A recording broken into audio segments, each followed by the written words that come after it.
وما منعهم ان تقبل منهم نفقاتهم الا انهم كفروا بالله وبرسوله. اس آیت کریمہ میں 3 باتیں خصوصیت سے ذکر کی گئی کہ ان کے نفقات کیوں نہیں قبول کیے جاتے، ان کے اخراجات کو کیوں نہیں قبول کیا گیا. اس میں پہلی بات یہ کہ یہ کافر ہیں، اللہ اور آخرت کے اوپر ان کا یقین کامل نہیں، مکمل نہیں، یہ کفر کی وجہ سے ان کے نفقات قبول نہیں ہوں گے. یہ وہ منافق ہیں جو بظاہر اپنے آپ کو مسلمان ثابت کرتے تھے، مسجد نبوی میں آتے تھے، رسول اللہ کے پیچھے نمازیں پڑھتے تھے اور بظاہر اپنے آپ کو مسلمان گردانتے تھے، لیکن دلی طور پر مسلمان نہیں تھے. اس لیے فرمایا کہ وما منعهم ان تقبل منهم نفقاتهم، ان کے نفقات کیوں نہیں قبول کیے جاتے.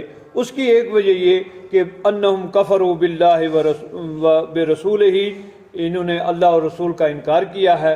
اور دوسری بات ولا یاتون الصلاۃ الا وهم کسالى، جب وہ نماز کے لیے آتے ہیں تو بڑی کائلی اور سستی سے آتے ہیں.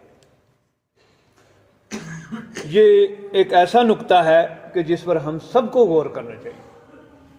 نماز میں غفلت نہیں ہونی چاہیے، نماز میں کوتاہی نہیں ہونی چاہیے، نماز ہمارے اوپر بوجھ نہیں بننی چاہیے. یہ نہ ہو کہ نماز کے لیے جب ٹائم ہو یا اذان ہو تو ہمیں بخار چڑھے، تاپ چڑھے، ہم نماز کو ایک قسم کا بوجھ تصور کریں، ہم خوشی محسوس کریں، ہم مسرت اور شادمانی محسوس کریں جب اذان ہو کہ ہمیں دربار الہی میں رب کے سامنے سر بسجود ہونے کا موقع مل رہا ہے، رب سے مناجات کا موقع مل رہا ہے. رسول اللہ صلی اللہ علیہ وسلم ارشاد فرماتے ہیں ان المصلی یناجی ربہ، مصلی نماز پڑھنے والا رب سے مناجات کر رہا ہے، رب سے گویا ہم کلام ہو رہا ہے، رب سے گفتگو کر رہا ہے.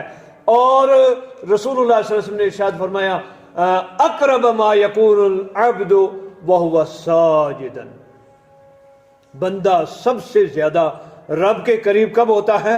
جب وہ سجدے کی حالت میں ہوتا ہے. اور سجدے میں فرمایا کثرت سے دعائیں کیا کرو، وہ اس اہل ہے، اس لائق ہے وہ دعائیں کہ وہ قبول کی جائیں جو سجدے کی حالت میں دعائیں کی جائیں. خوشی محسوس ہو ہمیں کہ نماز کا ٹائم آ گیا ہے. حدیث میں آیا رسول اللہ صلی اللہ علیہ وسلم نے ارشاد فرمایا سبعۃ یظلھم اللہ فی ظلہ یوم لا ظل الا ظلہ، 7 طرح کے لوگ ایسے ہیں جن کو اللہ تعالیٰ عرش کے سائے میں جگہ دے گا جس دن عرش کے سائے کے علاوہ کوئی سایہ نہیں ہوگا. ان میں سے ایک وہ آدمی ہے، اور یہ اتنی آسان بات ہے کہ اس کے لیے ہم سب اہتمام کر سکتے ہیں. فرمایا وَرَجُلٌ قَلْبُهُ مُعَلَّقٌ بِالْمَسْجِدِ، کہ آدمی کا دل ہمیشہ مسجد کی طرف لٹکتا رہے. معلق کا لفظ استعمال کیا، لٹکا ہوا ہے مسجد کی طرف. کب آذان ہو جاتی ہے، کب نماز کا ٹائم ہو جاتا ہے، کب میں مسجد میں پہنچ جاتا ہوں، کب سب رب کے سامنے سر بسجود ہو جاتا ہوں. یہ توجہ ہو، یہ جذبہ ہو، یہ شوق ہو، اور پھر جب نماز کے لیے آئیں تو بڑی فراخی سے، خوش دلی سے، اچھا لباس پہن کر. بہت دفعہ میں دیکھتا ہوں کوئی آدمی اپنے بارے میں کچھ نہ سوچے، عمومی باتیں ہوتی ہیں. بہت دفعہ رات کو جو سو کر کپڑے پہننے، سونے کے لیے کپڑے لوگ لگاتے ہیں نا، وہی الٹے سیدھے پہن کر مسجد میں آ جاتے ہیں اور کوئی اہتمام مسجد میں آنے کا نہیں. حالانکہ خذوا زینتکم عند کل مسجد، گزشتہ یہ آپ اس میں سورہ اعراف میں آپ نے سنا ہوگا یا یاد ہوگا کہ مسجد میں آؤ تو زیب و زینت سے آؤ. اسی لیے یہ بات رکھی گئی کہ جمعے کے دن صاف ستھرا لباس پہن کر آؤ، غسل کر کے آؤ. آپ صلی اللہ علیہ وسلم نے ایک مرتبہ یہاں تک فرمایا کیا تمہیں اتنی توفیق نہیں ہوتی کہ ایک جوڑا جمعے کے لیے خصوصی بنا کے رکھ لو گھر میں؟ یعنی غربت کے دور میں بھی اللہ کے رسول صلی اللہ علیہ وسلم نے اس کا اہتمام فرمایا. اور آج کل تو جوڑے ہی جوڑے ہیں، لیکن یہ توفیق نہیں ہوتی کہ چلو جمعے والے دن ہم کپڑے بدل لیں، نئے پہن لیں، دھلے ہوئے پہن لیں، صاف ستھرے پہن لیں، وضو اچھی طرح سے کر لیں، خوشبو استعمال کر لیں. ویسے پرفیوم اور پاؤڈر اور سرخیاں اور پتہ نہیں کیا کیا ہم ملتے ہیں، لیکن یہ توفیق نہیں ہوتی کہ جمعے کے لیے ہم اہتمام کر لیں کہ عطر لگا کے، خوشبو لگا کے مسجد میں جب آئیں اور مسجد کا احترام اور مسجد کا اہتمام کر لیں. میں بڑی اس سے شرمندگی سے یہ بات کہنی پڑتی ہے